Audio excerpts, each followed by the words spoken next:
Hey guys, welcome to another episode of Footy Banter and Insights. We are here to discuss the Real Madrid manager conundrum. Manan being a huge Real Madrid fan, I think we should start with him. So, so I think like the whole discussion is about the profile of manager that is best suited to a club like Real Madrid. What they have traditionally had, what has been working for them traditionally, and what they are trying to do now. How the players are responding to it, how the media is responding to it, even and like how the results are faring. Um, So, just to give a brief sort of setup for this discussion, Real Madrid is probably the most successful club in Europe, like successful big club in Europe in terms of domestic plus European titles. And they've always been a team of superstars. They have in the past had created like superstars from their own academy, but they've had a huge history of buying superstar players, which is the whole Galactico culture. And this has been prevalent even before Perez became the president of Real Madrid. Like the first Galactico was De Stefano, who was a very controversial signing from Millonarios in in South America. So, and then there has been a theory that when you have such superstar players with big egos, what you need is not a tactician to tell them what to do, just a man manager to sort of keep all of them happy and let them do their thing, uh, which has clearly worked very well for Real over the whole history of their existence. So when they went for a like a tactical manager, like like a micromanager like Jabi Alonso, um, like that was a like everyone was super happy about it. Like okay, this is a natural successor, and it's a natural progression for the club. But then, and the first few months, results were supporting Alonso, so there was no controversy as such. In the past 1 month, results haven't supported him, and there have been talks in the media about him being sacked and like him not being the right fit, him having issues with the players in terms of how he micromanages, how involved he is, etc. So this is just a setup about it, and then I would love to hear your views on this topic. Ahan, what do you think? I agree with Manu Uncle, but I also think that Madrid have been quite consistent in the past two games. They played, even though they lost to City a couple of weeks ago. Now I think they figured out their tactics. I think they'll look good in the next few games. I think Xabi Alonso is a good fit. They just have to give him more time and he figure out the tactics.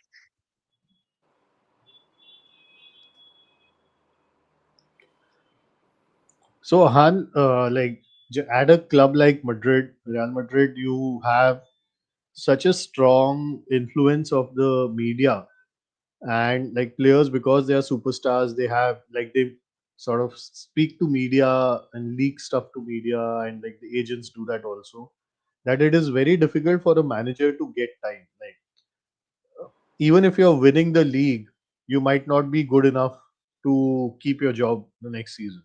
So giving a manager like Xavi Alonso time is essentially the management, like the top management of the club, saying that we are now going to have a 180-degree transformation where we are just changing the outlook of how a club is run.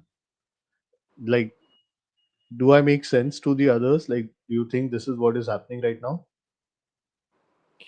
See, I think it depends a lot on how the player profiles have changed and how the definition of superstars have changed, right? Like when you look at the 90s, 80s, the early 2000s, or even 2010s, there were superstars who were extremely, extremely professional. So, so you had the likes of someone like Zidane, um, and the rest of the players who were extremely professional, and they were the people who were leading the dressing room, correct? And their attitude towards winning was unmatched.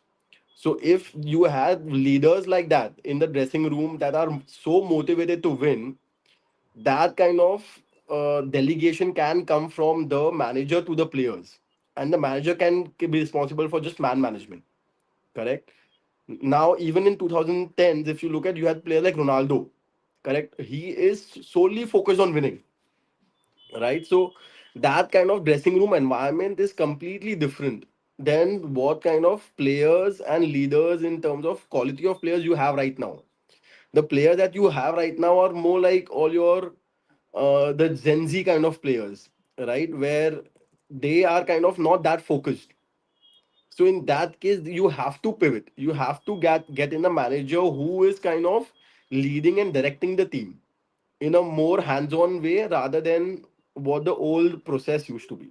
So I feel at some point you have to go down that road. Unless you find those two or three players that you can actually sign who are that kind of a leadership material in that team. So I think like even when there was the whole Galactico era with Zidane and Beckham and Figo and all these guys, you had a manager like Vicente Del Bosque, right? Like who had won two Champions League in 3 seasons, and he was the kind of like sort of nitty gritty manager who would go down to like tactics and like want to be the boss. And like he was sacked because of low performance in one season where they did not win the Champions League, and like sort of player power overcoming the manager power, I feel.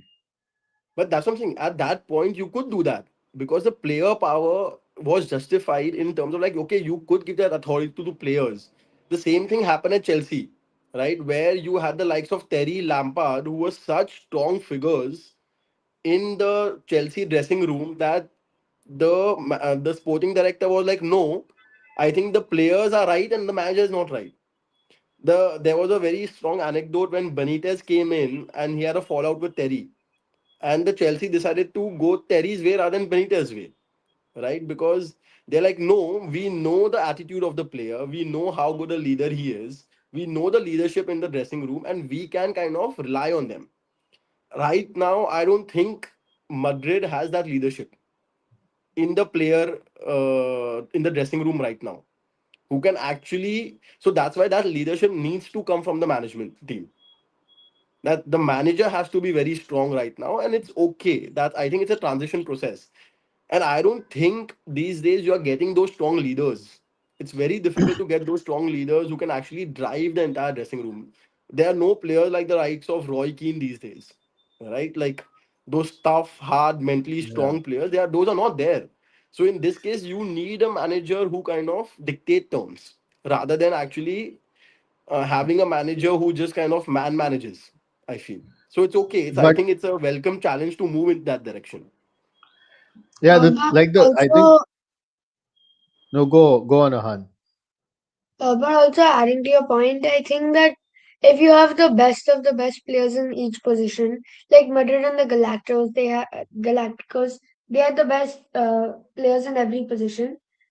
Sometimes you the manager is kind of necessary, but you just have to kind of play freely also because you won't know that much. The tactics won't work if the players are all together.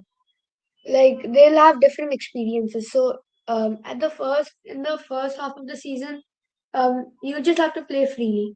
That's what's happening to Madrid in 25-26.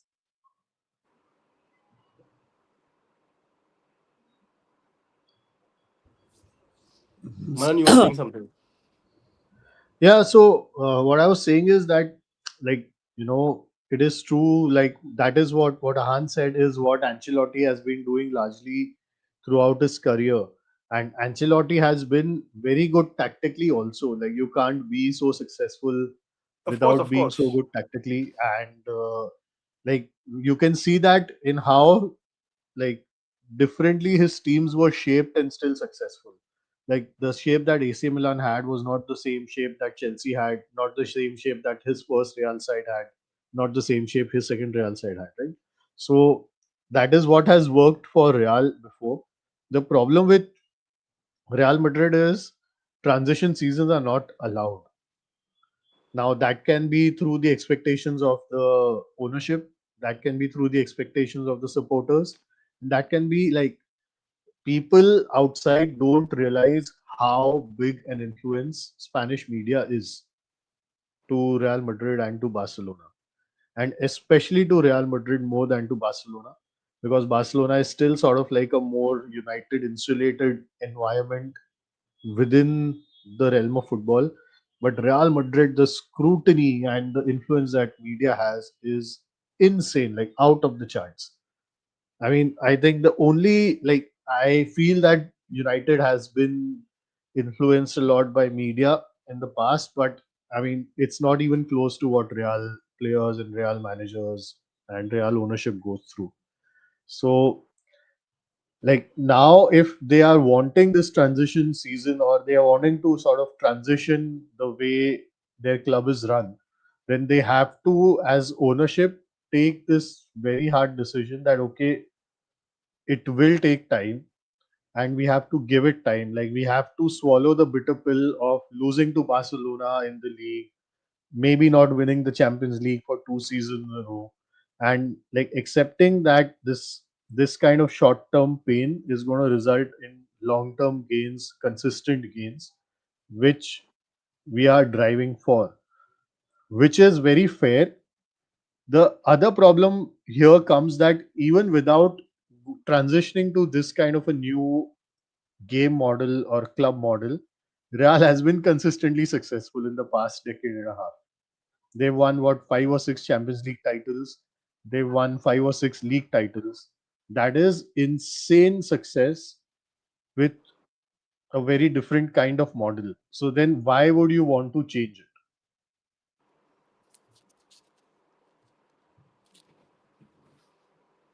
I mean, I just explained why you need to change it, but that was just my reasoning. Like, I don't think the player profile is very similar to what you had last time, or in the last couple of decades. I think the player profile has changed significantly. So, I'll weigh in with a few thoughts here. So, one, every club historically has a DNA, and that DNA is defined by a combination of the president or the ownership, the management team, the players, and what they want to achieve. And like Manan said, ki in general, Real Madrid is a club which demands success. Now, it's very simple. If you notice, when was the last time a Real manager got 2 seasons without winning the league? I don't think it has happened since 1995, because I think since Del Bosque joined in 98, he won his first Champions League in 98, he won his second Champions League in 2000, and then he couldn't win the Champions League in 2001 and he was sacked. So the fact is that only during the extremely heavy Barca stage, wherein Barca were winning everything in sight, even then Madrid were continuously changing managers to try and get to the right fit. So right now, I think Barca are blessed with a very, very good manager in Hansi Flick. And till the time Flick is doing his business with Barca, unless something dramatic happens at Madrid, I don't see that power shifting as such. So although it may be a very, very harsh decision, I think results is what matters to Madrid. They don't really care about much else. I think they may still give Alonso this entire season to kind of settle in. But in case if next season he is not able to be top by Christmas, I don't think he will be there at Madrid for sure. So I think the time that you get at certain clubs is extremely important. Now, with regard to your point regarding players, I think if I look at the present Madrid lineup, they've already undergone a huge transition. So one was Ronaldo, second was Benzema, third was Casemiro, fourth was Cruz, and finally Modric. And Now these Ramos. and Ramos. Ramos, it was one of the earlier ones. So It's basically like an overhaul of your entire winning mentality. And right now, according to me, still they have a little bit of semblance of that in Courtois and Valverde. Because I think Carvajal. Carvajal, again, I think he's more or less out of the door in the next couple of years, right? He's not going to be your main starting right back.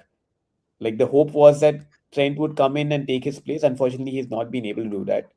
But Valverde is someone that you can build a team around. Courtois still, for the next 5 years, he can be Madrid's main keeper. So you've got that structure, and then you've got Militao, unless, like, despite his injuries, he's been a constant in that dressing room. So if you look at this squad right now, they have actually rebuilt the squad around Vinicius first, now Mbappe, getting in Bellingham, getting in the likes of Chouameni and Kamavinga. And unfortunately, this has coincided with the change in manager as well. Now, there are two ways which I can see this relationship going. One, if Alonso is somehow able to win either a league or the Champions League, he will definitely get at least one more season completely. If he is not able to have or win a major trophy this season, then there will be huge pressure on him and a huge pressure on the Madrid president and Madrid hierarchy to make certain changes. So it would depend on how they are able to insulate that situation. And knowing Madrid, I think if they are not able to win a trophy this season, and if Barca end up winning the league, I think it's curtains for Alonso, unfortunately. And I can see Zidane coming back to Madrid in a very realistic manner. So, like, I would disagree, well, agree, but also disagree to it to a certain extent. One is that Zidane is not coming back to Madrid in any case. He's going to take the French national team position after the 26 World Cup. It's like Deschamps has already said he's going to step down, and like Zidane has coveted that position for like close to half a decade. So Zidane's not coming back for sure. If it were anyone else than Alonso, like Alonso being a Real Madrid legend and having that kind of a track record behind him in his managerial career, being Spanish, etc., etc. If it were anyone else, he would probably have been sacked by now. I Alonso is getting this rope because of his status as a Real Madrid legend. Despite that, I feel if Real do not win the Super Copa, like forget the La Liga or the Champions League, if Real do not win the Super Copa, which is going to be at the end of January, uh, there is a very strong possibility Alonso does not see out the end of this season. Like that's the kind of I pressure Real Madrid managers are under. Who would come in to replace him? I don't know that. Like have a there is a feeling lot of talk Jurgen about Klopp would. Arbeloa. Sorry, Han, Sorry. what were you saying?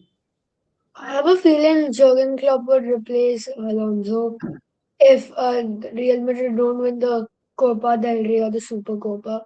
Mhm. But Real Madrid at least has to win two league titles. It doesn't have to be La Liga or even the Champions League. There's a really low possibility if Real Madrid wins Champions League because there are a lot of new teams like Arsenal and Bayern which are showing up. So I think if Real Madrid wins at least two Spanish leagues this season, Alonso will be in. So Klopp is a very good shout, Han.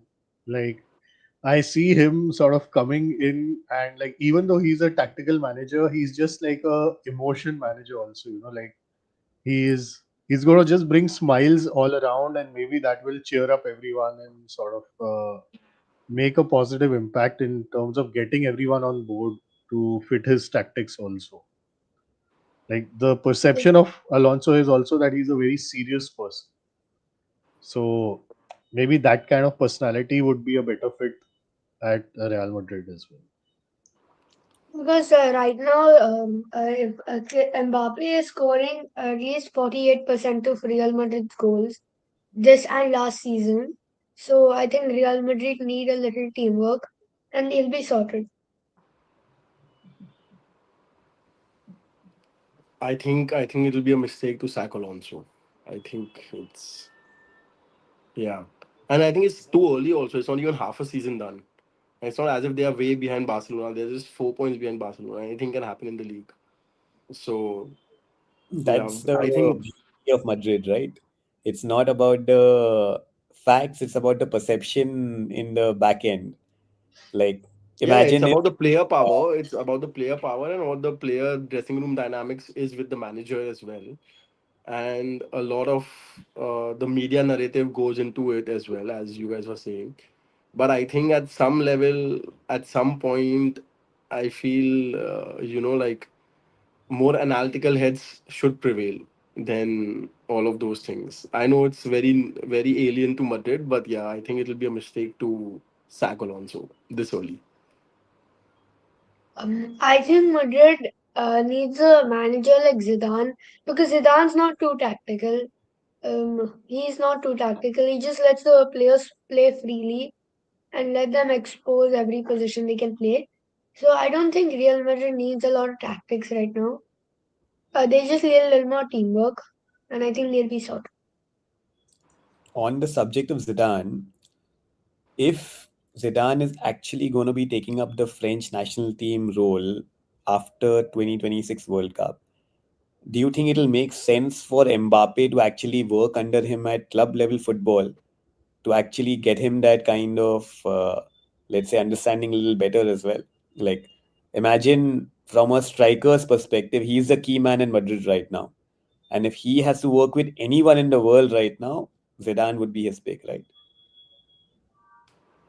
So you're saying that he would be in a dual role as a national team manager and as a club No, manager. I'm saying ki in case, like you mentioned, that if Madrid don't win the Super Copa in Jan end, there's a real possibility of Alonso getting the sack. Jurgen Klopp is not a part-time manager. I don't think Hmm. he'll come in for a half a season, right? Hmm. Whereas Hmm. Zidane, for him coming back to Madrid on an interim role, I think it'll make a lot of sense. And then he can decide whether he wants to continue with, because I don't see any international manager continuing from 2026 to 2030 on such a large scale, right? Usually you've got managerial changes in case the things are not going on track. So I think maybe Zidane comes in, stays there for a year or 2 years, and then goes to the national team, like how Ancelotti went to Brazil. I don't think so. That's happening. No, no, no. I don't think so either. I feel if I it's think a mid-season sacking, I feel there's a higher chance of Zidane coming in than Klopp. And if it's the end So of the the thing season, is, it happen.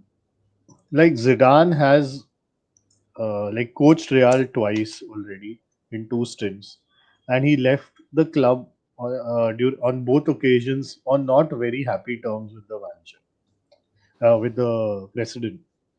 So I don't think he wants to get involved in that anymore. Like he genuinely adores the club. He loves the club from the bottom of his heart, but I think he's done. Like he doesn't want to be in this circus anymore, and he has a really nice, cushiony, comfortable job waiting for him, where like he doesn't need to do much. Like France have so much talent. I was reading somewhere that per square mm, Paris is the most talented city in the world. Like if you see like talent per square mm, or like whatever square meter, not square mm, square meter, talent per square meter, it's the most densely populated city in the world of talent, with regards to talent football. So it's too much to leave. Most of that talent is imported from Africa, though. Whatever the reason may be, but it's still there. No? Like he has access to those resources. I don't fair think enough. Zidane's gonna go to Real Madrid. He'll probably go like how Ancelotti went to the Brazilian national team. So it's a simple career-ending situation, you know. No, not much pressure. Just a few matches to avoid. Yeah. Great. Any final comments, guys? I think let's see the way the story evolves. It'll be amazing if Alonso actually ends up turning this around and winning either the league or Yeah. the Yeah. Champions League. I think that'll be a lot of I fun. hope it's not the Champions League, but yeah, okay, fine. I don't mind him winning the La But Liga. guys, having said everything, I think if Alonso stays until the end of the season, he is likely to win the La Liga. Like, I genuinely feel that. I And don't we think he will it's a last little that too long. early to say right now. It's only 4 points. 4 points is not that big of a gap after 18 Completely, games. completely. Ah, That's what I'm saying. It's not the facts. I'm just saying at any point of time, if the perception from the media goes a little bit more, like for instance, it's not about 4 points difference. At one point of time, if they lose to Barca, suddenly the Yeah, pressure will go so high that the manager makes the president makes a very rash call. It's usually that's how things work in Madrid. correct. Fair enough. Any chance of a Great. Mourinho return, Manan? I mean, there's always news about Mourinho whenever there's a vacancy or a prospective vacancy at Madrid, but I don't see it happening. Um, He's I want he's to done.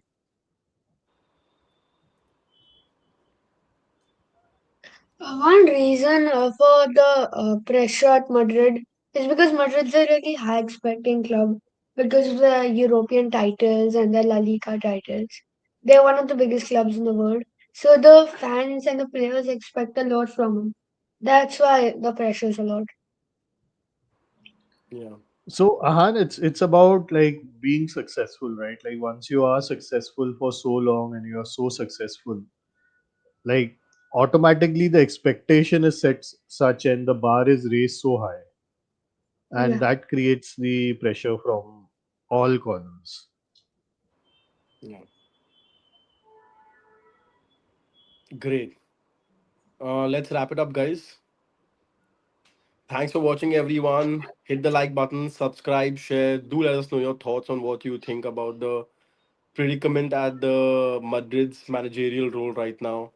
And we'll see you next time. Bye bye.